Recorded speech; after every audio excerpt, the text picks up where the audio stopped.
L'art et la plume présente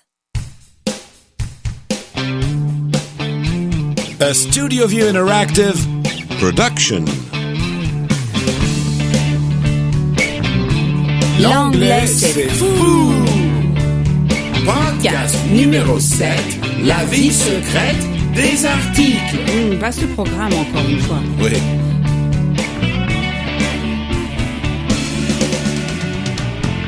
Articles définis, indéfinis, alors qu'est-ce qu'on a en anglais? On a déjà commençons par l'article indéfini qui est A. En fait, A, la lettre A, la première lettre de l'alphabet, Oui. elle a deux prononciations en anglais.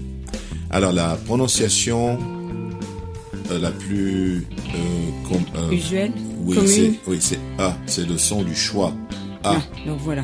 Et on fait A when we're stressing something for emphasis. C'est ça, c'est-à-dire...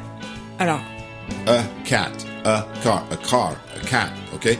Alors, I saw a car in a parking lot behind a building. Parce que si je fais, en revanche, I saw a car and a parking lot behind a building, tout c'est A, ça devient un peu trop, ok? c'est un peu exagéré, ça fait... Voilà. Sauf si tu veux parler d'un chat en particulier, tu veux insister sur ce chat qui était... Oui, on reviendra sur ça. On va revenir, d'accord. Mais en tout cas, la prononciation habituelle du l'article indéfini A, c'est A. Alors A, la première lettre de l'alphabet, bien sûr, c'est aussi la sixième note de la gamme do majeur. Alors en fait, Le là, tu parles. oui, parce que là on parle quand c'est écrit en majuscule, majuscule. Alors, ça devient le A, la notation musicale, c'est le la ou la la, vous dites le la? Le la. Le la, ok. Et à l'école, I got an A on my exam. A, c'est la notation, la la note. notation, voilà. Il y a A+. A plus, A minus. Mais on fait pas 20 sur 20 aux États-Unis. Non. C'est A minus, A plus, B minus, etc. You don't want to get an F. I mean, when you start getting D's, that's okay. Bon, là, ils sont là pour avoir des A, de toute façon. A's, Ils yeah, sont, okay. Des studieux. Et sur ce, quand on achète quelque chose, il y a un A rating. Une sorte de notation, comme une évaluation, tu veux dire. Oui, du produit, par Oui. exemple. So, for example, this car got an A rating from telle and telle société. Ah oui. T'as aussi grade A ou grade... Grade A, c'est quand on achète la viande, par exemple, ou les fruits. C'est une qualité, c'est genre la Yeah. qualité supérieure. Alors, parfois, on utilise grade A, et parfois A rating. A rating, c'est plutôt pour les machines, les voitures, etc. Un A grade, j'ai une note 20 sur 20. Grade A, c'est plutôt ce beefsteak, il est excellent. Qualité supérieure. Oui, qualité supérieure. Parfait. Parfait. Alors, en tant que préposition, twice a week. Là, on dévie un tout petit peu. Non. Oui, parce qu'il faut qu'on couvre tous les... L'utilisation de la lettre A. Oui, l'utilisation A. de la lettre A. Parce que twice a week, c'est une préposition, c'est pas un article. Bien sûr. Of course, a week from now, ça devient un article. Mais préposition, c'est comme twice a week. Et aussi, on peut dire twice a week, mais c'est parfois trop sur l'oreille. Hein? Alors, utiliser... c'est comme quand vous mettez vos épices. Hein? Parcimonieusement. Voilà. Parsimoniously. Thank you. Une autre utilisation de A, ou le A, ou le A, comme étant une préposition, c'est quand je remplace le of. Par exemple, this is a lot of money. C'est beaucoup d'argent. Voilà, mais souvent vous entendez quelqu'un dire, this is a lot of money. A lot of money. A lot of. So, ça, le A, et c'est A seulement, ok? C'est a lot of money. On dit pas a lot of money. Ça marche pas. Ça doit être le choix. Choix, c'est quoi le choix? Écoutez, s'il vous plaît, notre album, La Mélodie de l'Alphabet. Disponible sur toutes les plateformes de streaming. Oui. Thank you. And brought to you by iPlume, notre sponsor, qui sponsor. En fait, c'est nous. Qui n'est autre que nous-mêmes. Oui. Alors, and aussi, I'm kind of happy kind of happy. Je suis plutôt heureux. Voilà, mais on dit dans le langage... Parler surtout. I'm kind of happy. Oui, I'm kind of sad. This is a lot of money. Alors ça, le A, le A, le E, dans ce cas, la prononciation E, préposition qui remplace le of. Mais maintenant, prenons la phrase I might have left it home. I might have left it home. Je l'ai probablement laissé à la maison. Oui, et s'il vous plaît, là on revient sur les mots d'eau. Oui, and we're assuming you've listened to podcast numéro 6. Les mots d'eau à Google. Bref. Alors, au lieu de dire I might have left it home, les natifs disent I might have left it home. Mighta. Alors là, vraiment, ça raccourcit. On dit que les Américains mangent leurs mots, mais là, c'est réel. Bon, alors, revenons à nos moutons, chers amis. On vous a certainement appris à l'école que l'on dit an elephant, oui ou non? C'est absolument ça. Oui, voilà. Pas a elephant. Ou an animal. Pas a animal. En revanche, a train, ou a train, a bus, ok? Et quand on vous explique la règle, Sandrine, qu'est-ce qu'on dit à l'école? À l'école, on nous explique qu'on utilise l'article indéfini « a », la lettre « a ». Ou « a », ça dépend de votre prononciation. Quand le nom ou le mot qui suit commence par une consonne. Une consonne. Oui, comme un train, a train, comme on a vu, etc. Et quand le mot qui suit l'article commence par une voyelle... Comme par exemple... animals, alors on dit an animal, elephant, on dit an elephant. Bon, c'est clair. Très clair. Alors, mes chers amis, Sandrine, c'est quoi la mauvaise nouvelle? Y a une mauvaise nouvelle parce qu'en fait, on ne vous a pas tout appris. Oui, parce que ça, ce n'est qu'une partie de l'histoire. C'est tronqué un peu. Alors, pour illustrer, aux États-Unis, nous avons le National Basketball Association, dont l'abréviation est NBA. Et puis aussi, nous avons le MBA. Ça, on l'a en France aussi. Ah oui, c'est le Monkey Businesses. Non, c'est le Master of Business Administration. Okay, so MBA, vous avez en France, ouais. Oui. Master of Business. Un diplôme. It's a degree. Oui, c'est un diplôme. Ouais, c'est un diplôme. The thing is, in English, a diploma is a diploma, mais a degree, c'est à un autre niveau. You know? D'accord. Ok, bref. Alors, la question, chers amis, est-ce que vous dites I have a MBA ou I have an MBA? Alors, à nouveau, a MBA ou an MBA? Qu'est-ce qui sonne le mieux à votre oreille? Toujours l'intuitif. Alors, nous, on va vous dire la réponse. C'est an MBA. Ah, c'est bizarre, parce que normalement, M, c'est bien une consonne. Ah, même en français, an MBA. On fait une liaison. Oui. Voilà, an MBA. Parce qu'en français, quand vous avez... théoriquement, une consonne, vous faites pas une liaison. Non. Vous dites un chat. Ouais. Un chat. Mais un œuf. Un œuf. Oui, mais un œuf, c'est une voyelle. Oui, mais ça, il y a une liaison. D'accord, tu fais la liaison. Oui, voilà. Alors, an MBA. Maintenant, un train, a train. Alors, comment ça se fait, ça? Alors, voilà. Attendez. Non, attendez. Maintenant, il pleut. Oui, il pleut. Il pleut. Alors, qu'est-ce qu'on prend? Un parapluie. Un parapluie en anglais, c'est... Umbrella. Right, an umbrella. C'est logique. Parfait, oui. Oui, parce qu'il y a U, c'est une voyelle, et on met an umbrella, comme par exemple aussi une opportunité incroyable. Oui. An unbelievable opportunity. Logique aussi. Oui, mais la mauvaise nouvelle, par exemple, le mot universe. L'univers. Voilà, ça commence par un E. Oui, mais on dit pas an universe. On dit a universe. Oh, that's interesting. Alors, an unbelievable opportunity, an umbrella. Ici, par contre, c'est clairement an avant une voyelle. Mais précédemment, on avait an, oui, devant une consonne. An MBA player, an MIT student, MIT. Mais, vous avez a yellow submarine. A yellow. Bien que le Y est supposé être une voyelle.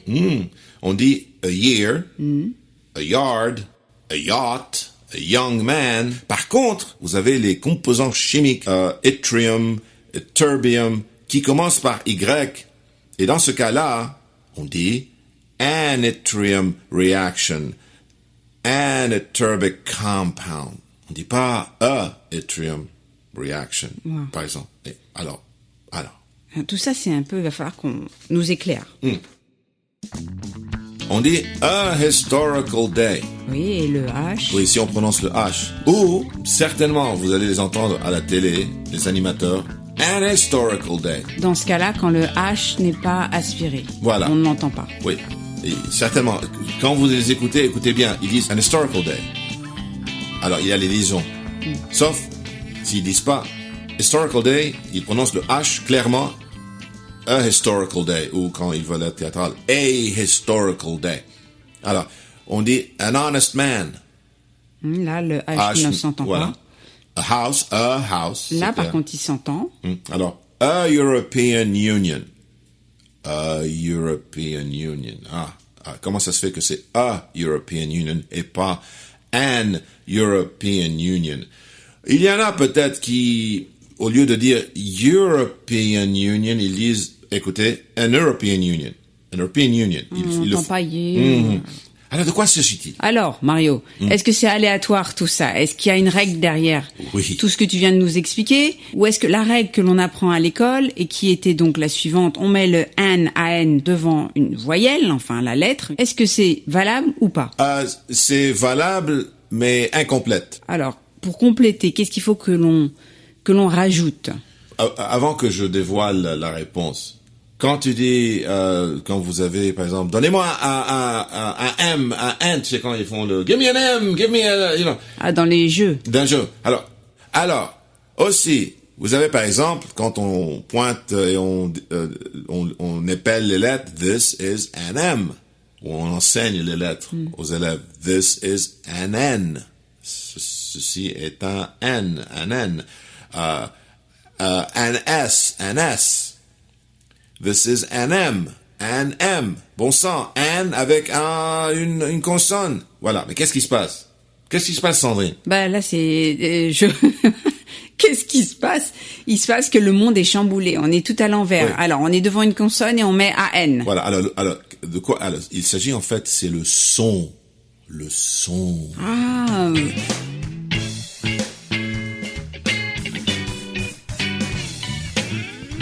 C'est pas seulement une voyelle, ça doit être le son d'une voyelle. C'est pour ça on a dit a union, on n'a pas dit an union. Vous dites wow, c'est quoi là? Là en fait le y en anglais, y. Son y. Ça ne se chante pas. Essayez de chanter mais le ça se chante pas. Le s et le ça se chante pas.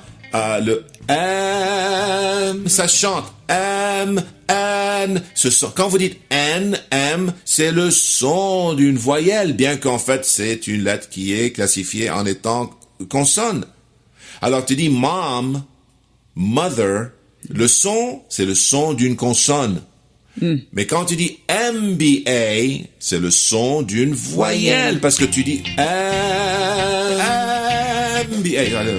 Là, si tu dis ça, t'es enthousiaste en tout cas pour ton MBA. Non, essayez, vous pouvez pas projeter. Non, on peut pas projeter. Alors, quand je dis MBA, oui, ça vous projetez. Alors, mother, non. Alors là, le mother commence par le son d'une consonne. MBA, son d'une voyelle. Alors, en fait, c'est quoi une voyelle? Ça veut dire que je peux chanter, je peux projeter le son de la lettre. M est une consonne, mais l'article qui la précède, il l'entend comme une voyelle. Pour lui, l'article, ça devient une voyelle. M. Oui, là, tu peux le chanter. Oui, ça se projette. Ça chante, ok?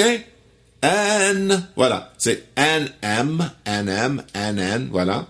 Même S. S, N-S. Mais quand tu dis silence please, le S, ça chante pas.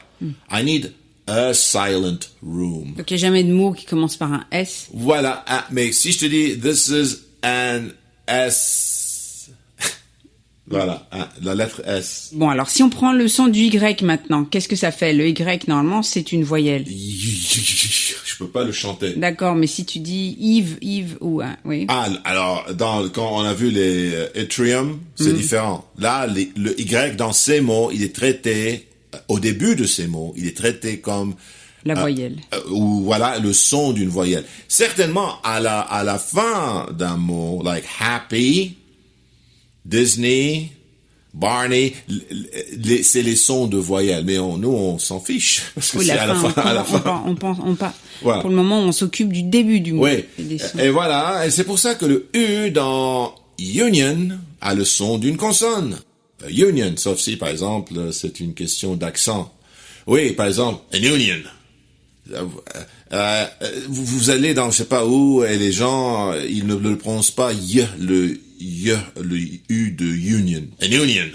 Oui, bon, alors, mais ça, c'est spécial. C'est ça. C'est des cas particuliers. It's colloquial. It has to do with the accents. If you're from Boston, if you're from England or London, okay? Donc, l'événement historique, par exemple, comme tu as évoqué. Ah oui, là, voilà. C'est pareil, c'est exactement pareil. On revient sur le mot que tu as évoqué tout à l'heure. Oui, an historical event ou a historical event. Bien que le mot commence par un H. Donc, soit le H est aspiré, à savoir qu'il se projette, on sent l'air, ou soit non. Oui. On aura tendance à dire quoi, alors? Un historical, on aura quoi? Ça dépend. Moi, ça dépend du contexte. This is historical event. Ou parfois, historical event. Ça dépend du contexte, à la vitesse avec laquelle je parle, ou je veux être même théâtral. This is a historical event. A historical event.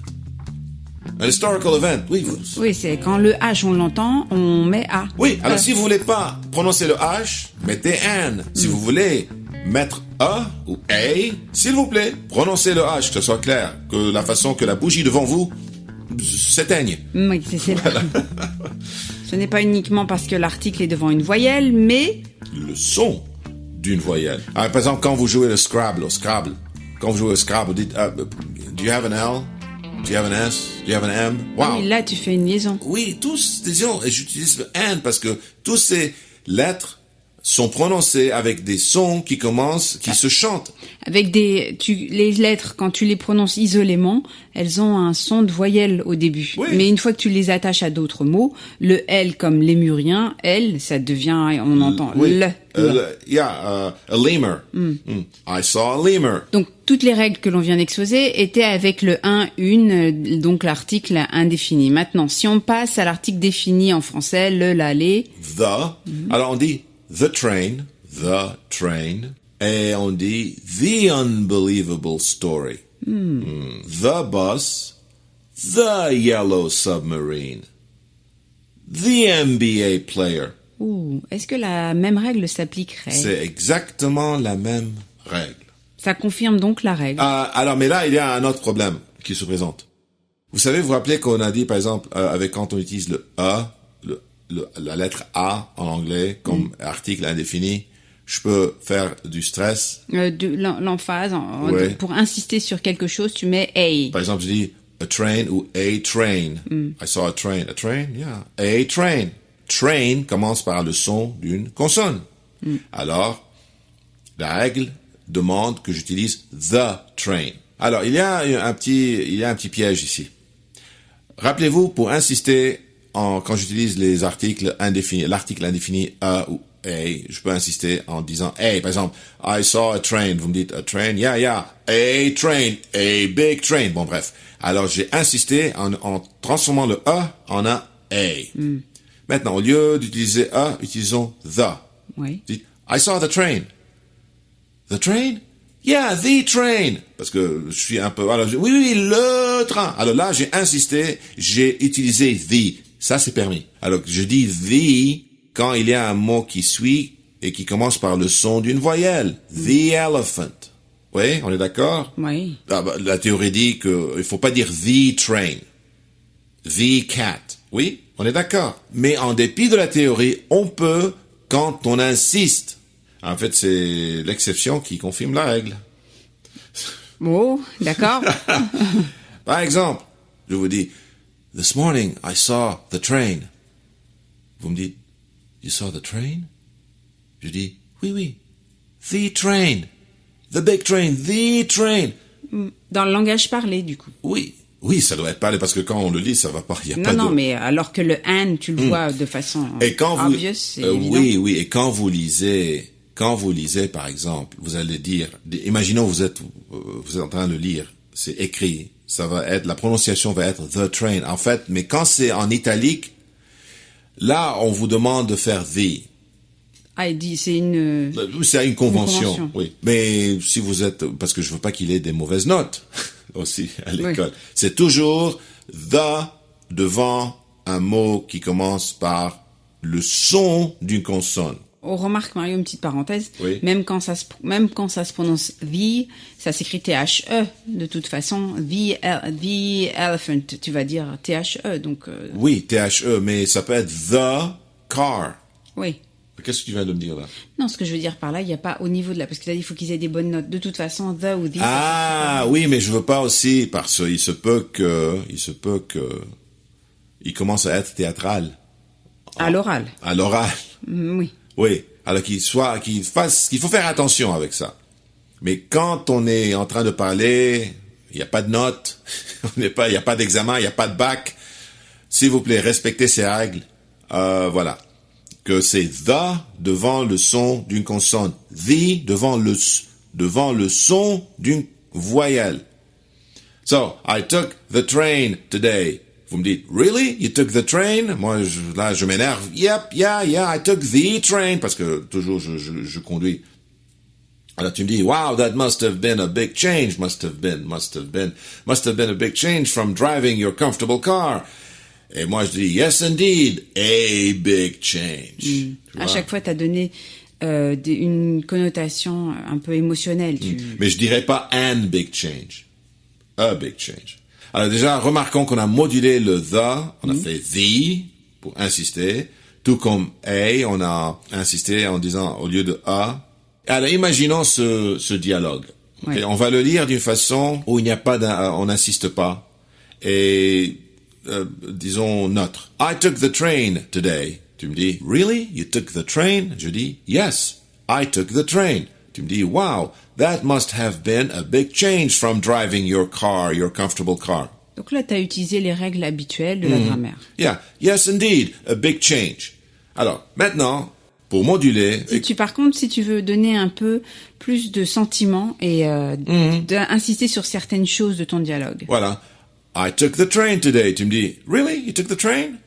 Yes, the train. Tu me dis, wow, that must have been a big change from driving your comfortable car. Et moi, je dis, yes, indeed, a big change. Alors, à un moment donné, tu as utilisé the, là où tu aurais dû mettre the, et a à la place du a. Voilà.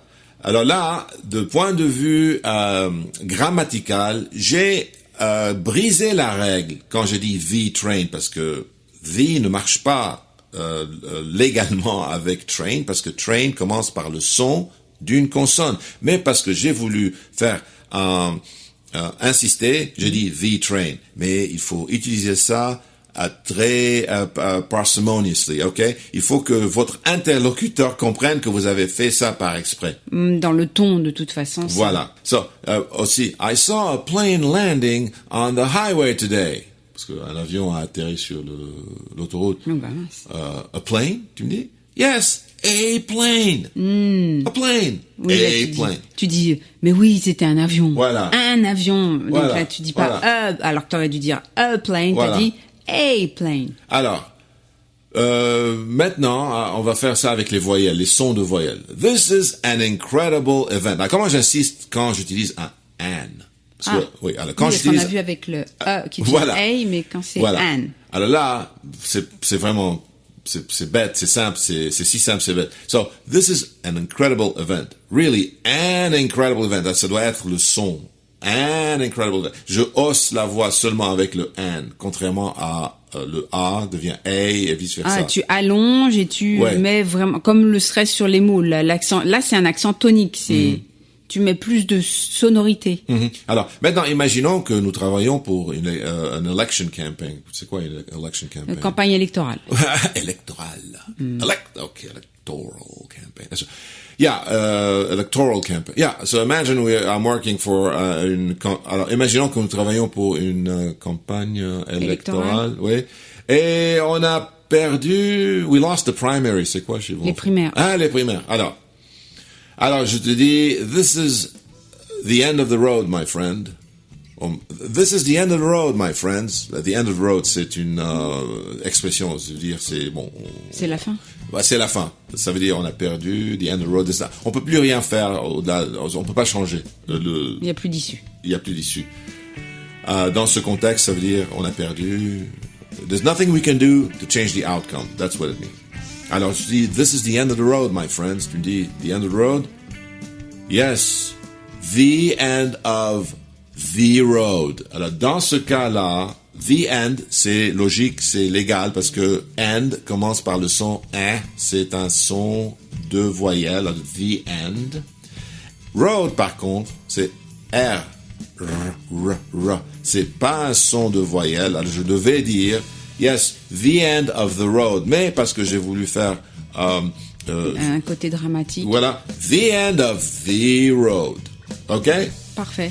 Je crois que c'est clair là. Du coup, il y a l'aspect sonorité, donc devant le son à la fois d'une voyelle ou d'une consonne, mais il y a l'aspect également donner un peu de vie à votre discours et du sens de façon auditive qui permet de transformer le A en E, le E en A et le the en B. Oui.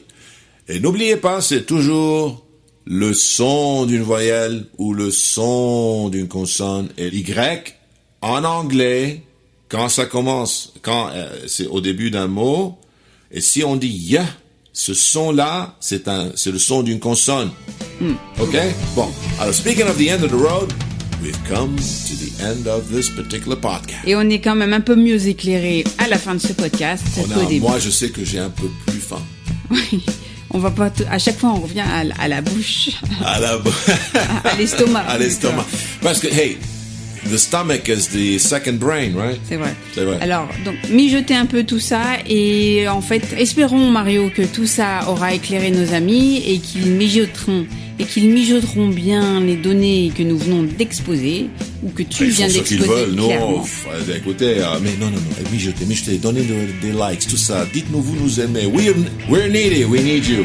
Oui. Non, mais en tout cas, un peu de feedback. Yeah, if you want us to do anything, if you want us to cover anything in particular, send us some feedback and we will ignore it. No, I'm kidding. We read every email you send and we will. Et merci d'ailleurs pour les nombreuses lettres que vous nous envoyez d'encouragement et de remerciements. Thank you. And that's it. Alrighty. We are out of here.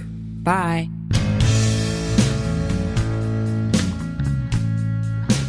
L'anglais, c'est fou. Une série d'enseignements de l'anglais spécialement conçue pour les francophones.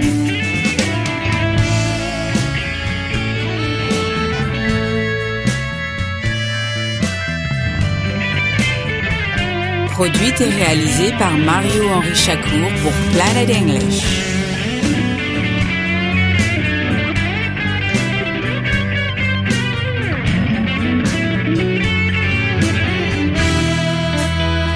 Cet épisode de L'anglais c'est fou, écrit par Mario-Henri Chacour et Sandrine Alchoukian, est adapté en français par L'Art et la Plume.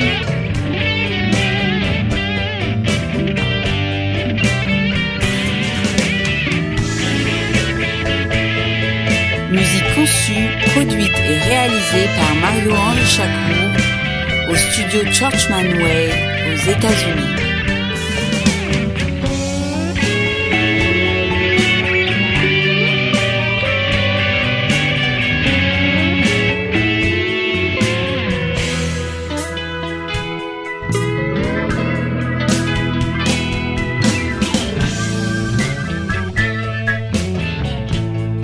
Retrouvez les publications de L'Art et la Plume sur notre site internet artetplume.fr.